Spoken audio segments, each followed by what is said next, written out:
vendredi 9 juillet 2021, une journée triste et surtout pleine d'angoisse pour le personnel de la grande famille RTNC. Le corps du directeur général Ernest Kabila Ilunga a reçu les hommages dignes de son rang et l'émotion était à son comble. Monsieur le directeur général s'en est allé et sera inhumé le dimanche 11 juillet à Lubumbashi.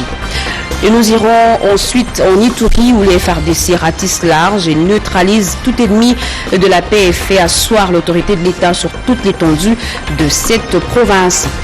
Et c'est la réponse du berger à la bergère, cité injustement par les opérateurs économiques comme responsable dans l'exagération des prix de surgelés sur le marché parce que repris dans la structure de prix, la CVM, la DGM et les lignes maritimes congolaises crient à la triche et apportent toutes les preuves contraires. Ils ont pris un vilain plaisir, celui de détourner le fonds public perçu auprès des contribuables tels que la Régie des eaux. Ces agents de la DGRAD sont tombés dans le filet de la police des parquets en collaboration avec l'IGF. Voilà pour les titres. Mesdames et messieurs, bonsoir et très heureuse de vous retrouver à travers cette grande édition d'informations sur la chaîne nationale. Les FARDC ne reculeront devant aucun obstacle. Nos militaires sont déterminés à neutraliser les ennemis de la paix et à restaurer l'autorité de l'État sur toute l'étendue de la province de l'Ituri, province placée sous état de siège par le président de la République. Regardez. Les forces armées de la République démocratique du Congo montent en puissance du jour au lendemain en Ituri sous le commandement du gouverneur militaire, le lieutenant-général Luboya Kanshamadjoni. Elle mène les opérations militaires éclairées et combinées contre les terroristes d'Adef MTM dans le territoire du Rumu, en chefferie de Walese Vunkutu. Au sol, les vaillants militaires de forces armées sont dotés et équipés d'une logistique adéquate. Ils font preuve de vouloir et de pouvoir combattre l'ennemi et le neutraliser. Ces unités de terre bénéficient d'un appui fait aérien composé des hélicoptères d'attaque qui portent soutien dans leur progression vers la destruction définitive de l'ennemi, où 5 bastions de Zadef sont détruits par les forces armées, à savoir Masangalo, Mugulu, Mbelude, Moina et Zunguluka. L'effet final recherché dans ces opérations, en temps de l'état de siège en Ituri, la défense du territoire national, la restauration de l'autorité de l'État ainsi que la noble paix. Tel est le GV du chef de l'État et commandant suprême des forces armées et de la police nationale congolaise, Félix Tshisekedi Tshilombo. Par ailleurs, pour pérenniser les acquis opérationnels de l'état de siège en Ituri, entre autres, le retour de la population dans leur milieu d'origine, reprise des activités socio-économiques scolaires et assurer la liberté des mouvements ainsi que la libre circulation de personnes et de leurs biens sur les routes nationales numéro 27 et 4, le commandant des opérations militaires en Ituri, le lieutenant-général Luboya Kanshamadjoni, a mis toutes les voiles dehors en posant les actions salvatrices en faveur de sa population avec une somme colossale de 35 000 $ au bénéfice des hôpitaux de référence de Boga, Tchabi et celui du centre médical de Nyakoundé pour leur bon fonctionnement. À présent, sur tous les fronts où les forces armées sont engagées, alors rien ne peut arrêter le rouleau compresseur de l'armée dans leur mission régalienne de restaurer l'autorité de l'État et d'imposer la paix dans le coin et recoin de la province de l'Ituri. Et justement, le succès de l'état de siège dans la restauration de la paix au Nord Kivu et en Ituri, le caucus des députés élus du Sud Kivu sollicite la même expérience dans leur province afin de mettre un terme aux exactions perpétrées dans la plaine de la Ruzizi. Ces députés l'ont dit au ministre de la Défense nationale des anciens combattants, Gilbert Kabanda. Jojondi Boukaboulou et Thierry Nzazi ont signé ce reportage. Le caucus des députés élus du Sud Kivu a franchi le portillon du ministère de la Défense nationale et anciens combattants. Les exactions perpétrées dans cette partie du pays poussent la population kivusienne à réclamer que l'état de siège puisse également être instauré dans cette province. Le temps de siège se comporte très bien. Et d'ailleurs, je vous dis, il y a d'autres provinces qui réclament aussi cet état de siège, puisque dans les provinces où il y en a, il me semble que où la situation change positivement. Le Sud Kivu, c'est une province qui a beaucoup souffert Il y a eu beaucoup de tueries, il y a eu beaucoup de vols, de viols aussi, de pillages. Le ministre de la Défense nationale et ancien combattant, le docteur Gilbert Kabanda Kourenga, a promis à ses interlocuteurs de ne ménager aucun effort pour que la paix soit rétablie dans la province du Sud Kivu, plus précisément dans la plaine de la Ruzizi. Même bureau, autre activité. Le ministre de la Défense nationale a également pris langue avec la société civile du Sud Kivu. Il s'est agi d'un plaidoyer pour le retour de la paix dans la province du Sud Kivu avec comme stratégie le renforcement de la collaboration entre les différentes communautés. Il poursuit sa tournée interafricaine. Patient Saïba Tamboué vient d'arriver au Ghana en provenance de la Guinée où il a rencontré le Premier ministre guinéen auprès de qui il a plaidé pour une Afrique sans barrières douanières, l'une des propositions de l'Union des conseils des chargeurs africains. Plusieurs autres questions liées à la zone de libre-échange et continentale africaine ont été évoquées. Notre envoyé spécial Edith Chala nous en dit plus dans ce reportage. À Conakry, l'arrivée du président de l'Union des conseils des chargeurs africains était plus qu'attendue. Patient Saïba Tamboué, qui est en même temps directeur général de l'Office de gestion du fret multimodal, a une lourde responsabilité au niveau africain. Celle de mener un plaidoyer efficace en faveur des conseils des chargeurs africains et par ricochet des importateurs et exportateurs dans la perspective de la mise en œuvre de la zone de libre-échange économique africaine ZLECAf. À la tête de plusieurs directeurs généraux, il a conduit la délégation auprès du Premier ministre guinéen, Ibrahima Fofana. Attentive, l'autorité guinéenne a été séduite par la vision et la pertinence de l'argumentaire du Congolais sur l'implication de l'UCCA dans une Afrique sans barrière douanière. Les recommandations issues des travaux de Conakry ont été remises au Premier ministre guinéen. Nous avons comme UCCA l'ambition d'être l'une des agences spécialisées de l'Union africaine. Et nous pensons en fait que nous sommes très satisfaits parce que son Excellence, Monsieur le Premier ministre, nous a rassuré de tout son appui et de son accompagnement. Et il nous a dit qu'il portera haut notre voix et il se fera notre ambassadeur. Cette rencontre a produit des résultats, séance tenante. Le Premier ministre guinéen a décidé de l'intégration du Conseil guinéen des chargeurs dans le comité local de la mise en œuvre de la ZLECAf. Ce ballet de Malinké, tribu de Sundiata Keïta, a joué selon la coutume locale pour exprimer la joie et honorer la personnalité du président de l'UCCA, dont la visite est salutaire pour la Guinée, le Mali et la région. Et cette mauvaise pratique des vendeurs de poissons constatée malheureusement dans plusieurs marchés de Kinshasa, elle consiste à oindre les poissons fumés avec de l'huile de palme pour les uns et les autres appliquent carrément le cirage sur le poisson déjà périmé afin d'attirer la clientèle, une pratique toxique pour la santé de consommateurs. Myriam Madika nous fait le point. Mercredi 7 juillet 2021, il est 12h, l'équipe de la télévision nationale pénètre les sites de l'inflammable, port connu sous l'appellation de Libongoya Onatra. Ici est vendu toutes sortes de poissons venant de l'arrière-pays, notamment les provinces du Grand Équateur et du Grand Bandundu. Des étalages bien garnis, de quoi donner de l'appétit à la population pour manger.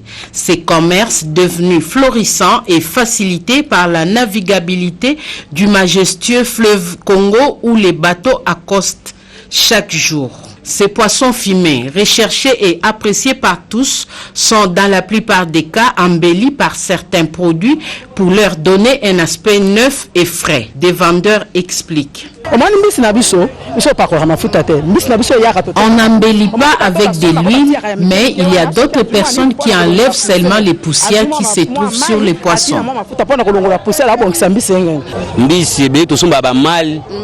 On protège ces poissons en les conservant dans des valises. C'est l'humidité qui nous pousse à les embellir avec de l'huile. Les souhaits est que la population n'achète pas les poissons impropres à la consommation.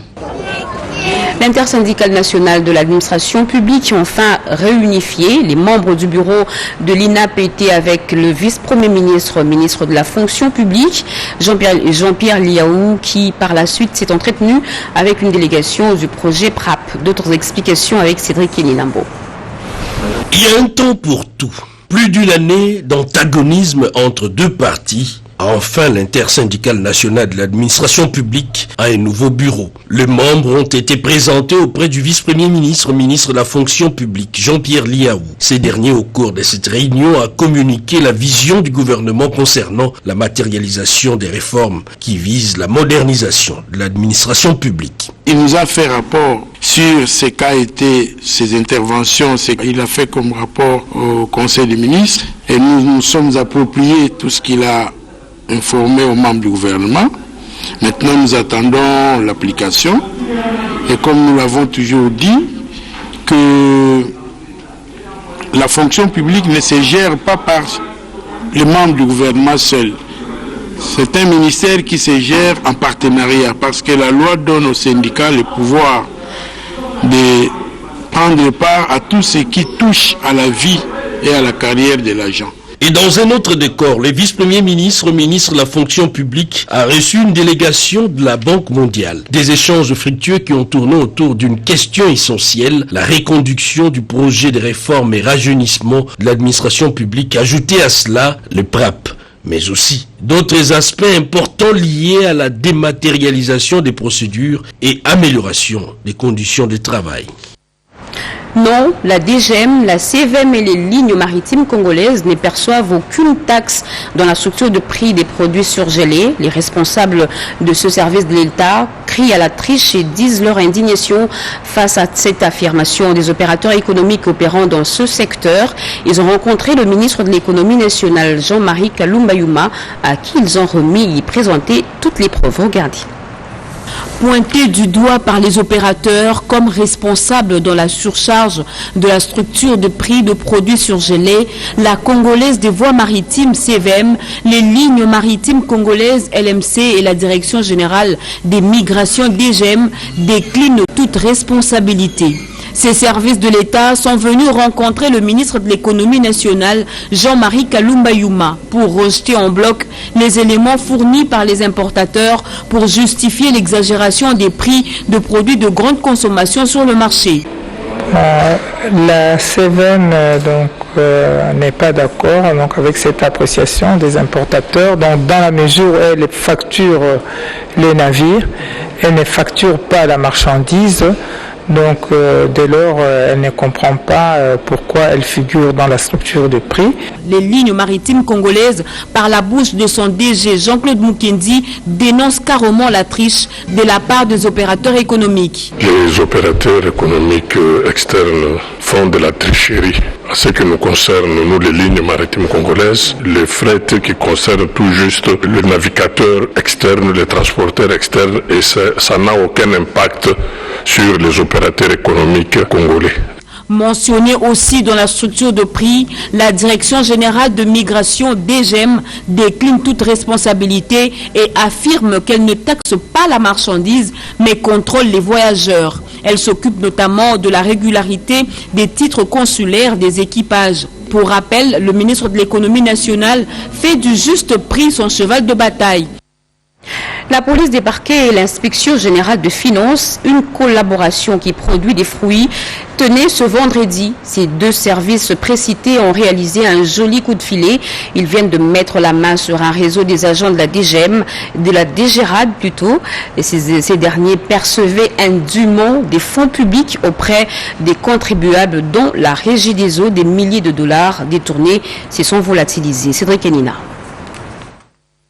Au plus bas mot, l'on parlerait de la flagrance. La police des parquets et l'inspection générale des finances viennent de dénicher un réseau mafieux entretenu par quelques agents de la DGRAD. Il s'agit pour les cas de figure d'importantes sommes d'argent perçues indûment auprès de la Régie des eaux en tant que service d'assiette et autres. Une propension effroyable au détournement des ressources publiques que condamne de vive voix l'inspecteur général des finances, chef des services, Jules Alingueté, qui met en garde ceux qui tenteront la même aventure. C'est depuis une semaine que nos équipes conjointes sont sur le dossier pour suivre ces agents.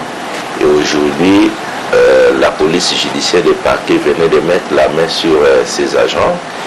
Et ce qui est grave, ils ont tenté de corrompre nos équipes de travail les produits de la corruption a été saisi et ces agents arrêtés, ils sont maintenant à la disposition du procureur général.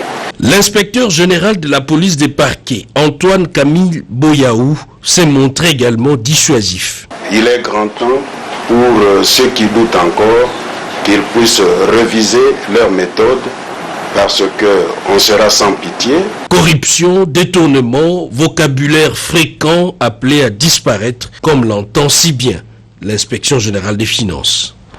Pour violation grave des consignes, le policier Boma et consorts sont devant les juges du tribunal militaire de garnison de Kinshasa-Gombe, siégeant en matière répressive au premier degré à la prison militaire d'Ondolo. Marie Kalong, commentaire. Le procès dans l'affaire de violation des consignes des prévenus commissaires Mboma et consorts se déroule à la prison militaire d'Ondolo. Cette 7e audience foraine du tribunal militaire de garnison de Kinshasa-Gombe, siégeant en matière répressive au premier degré, est présidée par le juge-président Eume Mpia-Fredi. Le ministère public, dans sa plaidoirie, a reproché ces 19 prévenus de violation de consignes. Le général Kassongo lui-même a décidé de se rendre sur la route et fera un tour rond de la ville de Kinshasa pour palper du doigt, pour palper du doigt, je voulais dire, pour que lui-même puisse visualiser et voir de vive voix le comportement des PCR, de ces éléments qu'il a mis en route pour qu'il puisse maintenir l'ordre. En effet, ils ont été surpris par le général Silvano Kassongo en pleine pratique dégradante à l'endroit des usagers de la route lors d'une mission de contrôle de la police de circulation routière. Il s'agit entre autres de tracasseries, main tendue et arrestations arbitraires. Dans leur plaidoirie, les avocats de la défense ont clamé l'innocence de leurs clients pour insuffisance de preuves. Mon client est innocent, monsieur le président, votre honneur. L'affaire a été mise en délibéré par le tribunal militaire de garnison de Kinshasa-Gombe dans le délai de la loi. Didier Kayumba, c'est lui le chauffeur qui a fait une intrusion au cortège du chef de l'État samedi dernier. Eh bien, il n'est pas mort, il est bel et bien vivant. Contrairement aux rumeurs circulées dans les réseaux sociaux, il a été plutôt mis à la disposition de la police pour un recadrage. Marie Kalong. Présenté dans les réseaux sociaux comme tué puis torturé par la garde républicaine le samedi 3 juillet 2021 sur le boulevard du 30 juin pour avoir fait intrusion et obstacle au cortège du chef de l'État, le chauffeur Didier Kayumba est bel et bien vivant sans aucun signe de torture. Chauffeur wana bazolobaki bashikata bazwaki ye babomi chauffeur wana eza ya lokuta parce ngai oyo naza vivant. Ce dernier a failli causer la mort d'un policier motard de la suite du chef de l'État. À sa moto, un bien de l'État, détruite par le choc de la percussion. Alors qu'il s'attendait à subir des sévices en pareilles circonstances, l'incriminé a plutôt été remis entre les mains de la police. Vive l'état des droits instauré par Félix Antoine Tshisekedi Tshilombo, s'est-il exclamé. Place wana ba garde républicaine bazwaki ngai basalaki nga eloko moko te tina ndenge na ekomikuta na niveau ya police routière. Donc on a démenti makambo nyonso bazolobaki babomaki ye naza vivant ngai oyo. Alors nazosepela ke état de droit continue ndenge wana. Je pense que Mokili et Mbogarabiso kende liboso. Le commandant de la police ville de Kinshasa a saisi l'occasion pour rappeler la priorité dont jouit le cortège du chef de l'État et ceux des autres personnalités. Nous mettons en garde ce genre de comportement, de ces gens-là qui filment pour dramatiser, pour nier seulement. Et nous demandons à la population de faire attention. Quand vous entendez la sirène, quand vous entendez les cortèges, laissez le passage, monsieur. Laissez le passage. Vous devez laisser le passage pour que les cortèges puissent continuer la route. Et si vous ne le faites pas, la police sera sur votre chemin. Il y a des gens qui entrent aussi dans le cortège. Vous n'êtes pas du cortège, vous voyez le cortège passer, vous entrez. On peut vous considérer comme un criminel, comme un infiltré. Vous devez avoir des problèmes sérieux. Dans quel pays les gens suivent les cortèges? Nous devons être disciplinés. Et la police va commencer à arrêter tous ces gens-là qui ne respectent pas, qui ne cèdent pas le passage au cortège. Ça, c'est un avertissement à tous les criminels. Ainsi libéré, Didier Kayumba d'Elissa Long. On vient de me libérer sans condition. Je dis vraiment merci, Son Excellence, Monsieur le Président de la République, Félix Antoine Tshisekedi Tshilombo, chef de l'État. Je remercie aussi le général Silvano Kasongo. Moi, je l'ai vu en personne. Quand les services de sécurité se mettent au pas dans le respect des droits humains, le pays connaît des avancées significatives sous la houlette du chef de l'État, Félix Antoine Tshisekedi Tshilombo. Spoliation par-ci, arrêt d'activité d'attraction pour les vacanciers par-là. La foire internationale de Kinshasa présente un tableau macabre. Pourtant, ce site faisait partie de la fierté de Kinshasa la Belle. Nous faisons un tour avec Béatrice Chako. Des kiosques abandonnés sur un terrain qui, il y a quelques années, faisait le bonheur des vacanciers à Kinshasa. La très célèbre foire internationale de Kinshasa ne ressemble plus qu'à un lieu désert où n'importe qui peut y passer la nuit ou y installer sa résidence. Nous avons pris des dispositions pour arrêter ces activités. Nous avons fait des demandes de services à tous nos partenaires qui sont là. Et la police est venue d'ailleurs chasser tout le monde, contre demande. Et ça continue, cette opération continue. Et nous avons écrit aux autorités pour demander la délocalisation de nos frères qui sont là pour d'autres sites. Parce que l'Afrique doit remplir sa mission statutaire. Plusieurs projets de réhabilitation ont été annoncés sans que rien ne soit fait dans le concret. Nous avons de l'espoir parce que le chef de l'État nous a dit qu'il va moderniser les installations de l'Afrique. Et nous pensons que bientôt là, cette maladie va quitter le Congo pour que nous puissions organiser peut-être une première édition nationale ou internationale et à laquelle vont participer tout le monde, même les provinces. Sur ce site, seuls les batteurs de tam-tam ont résisté aux 2 pillages de la ville qui ont laissé de nombreuses traces. Représenter le pays sud-sahélien dans l'organisation de l'Union africaine, dans l'organisation de foires internationales. Nous avons quitté ça parce que l'Africaine a été pillée 2 fois. C'est quand nous avons perdu notre outil de production. Mais, comme le chef d'État a promis de moderniser les installations de l'Africaine, nous sommes derrière sa vision. La réhabilitation et la modernisation de cet espace s'avèrent importantes pour la capitale Kinshasa qui a perdu beaucoup de sa fierté culturelle. Vous le savez, la RTNC en deuil, elle a perdu son directeur général Ernest Kabila Ilunga et c'est aujourd'hui que la dépouille de l'illustre disparu est sortie de la morgue de l'hôpital du Cinquantenaire. Les derniers hommages lui ont été rendus à l'esplanade du studio Maman Nguebi dans l'enceinte de la RTNC. Quelques membres du gouvernement et des autres institutions sont également venus pour compatir au malheur qui a frappé la grande famille RTNC. Jojondi Boukabou. Oliwa eyebi bakonzi te eyebi sema.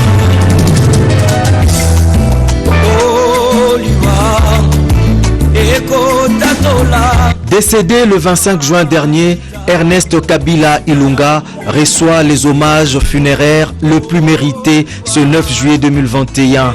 Agents et cadres de la RTNC, la grande famille des médias, tant publics que privés, différentes personnalités et autorités du pays ont pris ce rendez-vous d'adieu sous la coordination du ministre de la Communication et des Médias, Patrick Mouyaya Katembwe, tous plongés dans la plus profonde consternation. Les cris de détresse, des sillons de larmes traversant le jour étaient la seule expression en mémoire de celui qu'ils appelaient Papa Ebolo pour les personnels de la RTNC. Les témoignages des reconnaissances et des bons souvenirs en sa mémoire ont été portés à la connaissance de l'assistance. Selon les témoignages de ses proches collaborateurs, ils se souviennent d'un homme honnête, dynamique, travailleur qui a milité pour l'amélioration des conditions socio-professionnelles des agents et cadres de la RTNC et n'avait qu'un seul mot à l'endroit des travailleurs,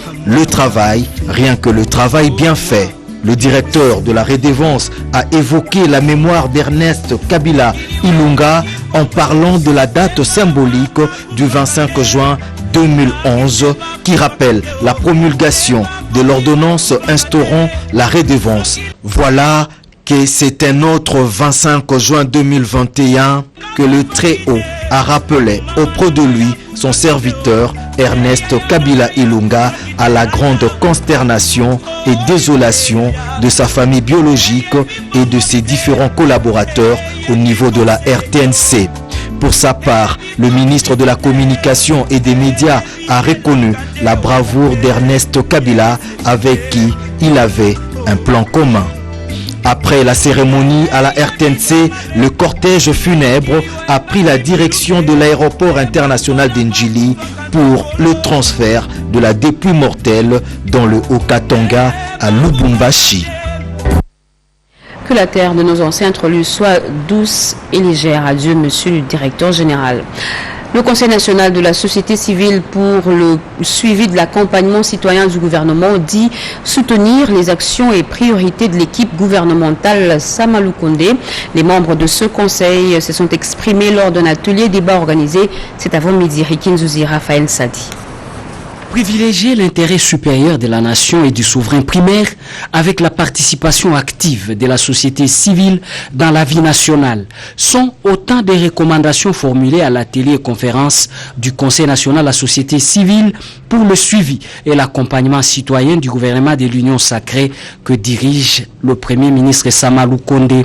Le Conseil national de la société civile rappelle aux membres de la nouvelle majorité l'opportunité idéale, vision salvatrice du chef de l'État, son Excellence Félix Antoine Tshisekedi Tshilombo, qui consistait à mobiliser toutes les forces vives de la nation d'une nouvelle gouvernance au pays axée sur l'amélioration des conditions socio-économiques de nos populations. Une occasion de rappeler aux sociétaires de l'Union sacrée de demeurer soudés, tout en insistant sur la place et l'importance du rôle que doivent occuper et jouer les forces sociales dont la société civile en tant que force citoyenne et majorité populaire dans la gouvernance de la République. Exhortons les acteurs politiques de l'Union sacrée de privilégier l'intérêt supérieur du souverain primaire. Appelons toutes les institutions politiques du pays à travailler de cœur avec la société civile dans l'optique d'améliorer les vécus quotidiens de la population. Les champignons produits par le corps de l'élite scientifique de l'UDPS sont jugés consommables par l'Office congolais de contrôle et d'autres structures de contrôle qualitatif alimentaire de la République démocratique du Congo. Le secrétaire général de l'UDPS, Augustin Kabouya, a assisté à la première récolte de ces champignons. C'est un reportage de nos confrères de la RTNC2. Alimentaires très riches en protéines, les champignons sont très nutritifs pour la santé, mais en même temps difficiles à trouver car leur production est saisonnière. Aujourd'hui, grâce à l'expertise du corps de l'élite scientifique de l'UDPS, chaque Congolais et chaque ménage peut être assuré de s'en procurer en permanence et avec beaucoup de facilité. C'est en tout cas la conviction du secrétaire général Augustin Kabouya, hôte de la manifestation, qui en recommande la consommation. C'est ce document qui atteste que vous êtes dans les bons. Je me rappelle quand j'étais ici, je vous avais proposé que comme ce sont des champignons qui seront consommés par la population, il faut amener ça auprès des gens qui peuvent nous garantir. L'université de Kinshasa, ce n'est pas n'importe quelle université. C'est là où on prépare même ceux qui examinent tout ce que nous consommons ici, en dehors de l'OCC. C'est pourquoi je tiens à vous remercier sincèrement. Et je peux aller plus loin pour vous dire qu'on ne doit plus s'arrêter seulement à ce niveau. Nous allons continuer. Justement, pour susciter les goûts de consommation de cette délicieuse plante, cet événement s'est clôturé par une séance de dégustation. Dans les tout prochains jours, les champignons de l'UDPS seront très bien conditionnés et mis en vente publique et à faible prix. Et en nouvelle, sachez que la 11e réunion du Conseil des ministres a respecté la tradition de chaque vendredi. Elle s'est tenue en vidéoconférence. Quels sont les points évoqués? Le compte-rendu du porte-parole du gouvernement, le ministre de la Communication et des Médias, Patrick Mouyaya, à suivre après ce journal. Ce journal est complètement terminé, a été coordonné par Bobette Ngali Samba et rédigé par Eric Kabamba. Mesdames et messieurs, merci à vous de l'avoir suivi. Merci également à vous qui nous suivez en Guinée-Conakry. Vous êtes sur la RTNC. L'actualité continue sur nos antennes. Retrouvez à 23h Robert Ndaï TCC. Grand sera pour moi le plaisir de vous retrouver demain à 20h avec le même plaisir. Tout bon type de programme sur la chaîne nationale. Excellent début de week-end. Au revoir.